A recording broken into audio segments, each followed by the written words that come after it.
সবাইকে আমি আমার ব্যক্তিগত পক্ষ থেকে আমার নেতা জনাব তারেক রহমান, বিএনপির চেয়ারম্যান এবং খুলনার দুই কৃতি সন্তান জননেতা জনাব আলহাজ রকিবুল ইসলাম বকুল এবং আমার প্রিয় নেতা জনাব আজিজুল বারী হেলাল খুলনার বিএনপির যে কমিটি দিয়েছেন, আমি মনে করি খুলনার রাজনৈতিক ইতিহাসে একটি নতুন গতিপথ তৈরি করবে এবং খুলনা জেলার রাজনীতিতে একটি নতুন আবহাওয়া তৈরি করবে। সকল রাজনৈতিক কর্মীদেরকে নিয়েই আমরা আগামী দিনে সবাইকে নিয়ে, কোনো গ্রুপিং নয়, কোনো লবিং নয়, রাজনীতিতে যারা প্রকৃত যোগ্য তারাই যেন রাজনীতিতে নেতৃত্বে আসে, সেই ব্যবস্থাপনা করার জন্যই আমাদেরকে নেতৃত্ব দেওয়া হয়েছে। আমরা তারেক ভাই সেই আস্থা এবং বিশ্বাস 100% পালন করার চেষ্টা করবো ইনশাআল্লাহ।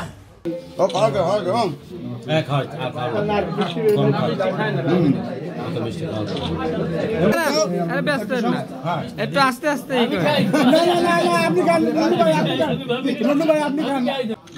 সবাই একটা হাসি মুখে আর কান্দে হাসেন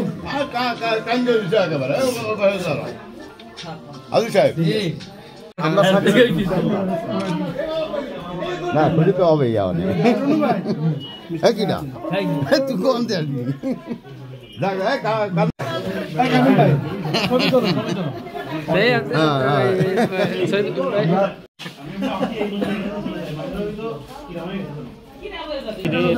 ভাই আপনারা মুরব্বী তাকান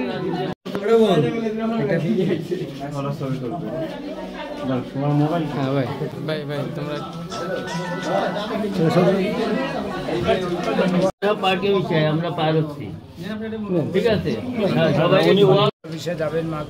সবাই মিষ্টি খান, মিষ্টি খান।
মেলা সবাই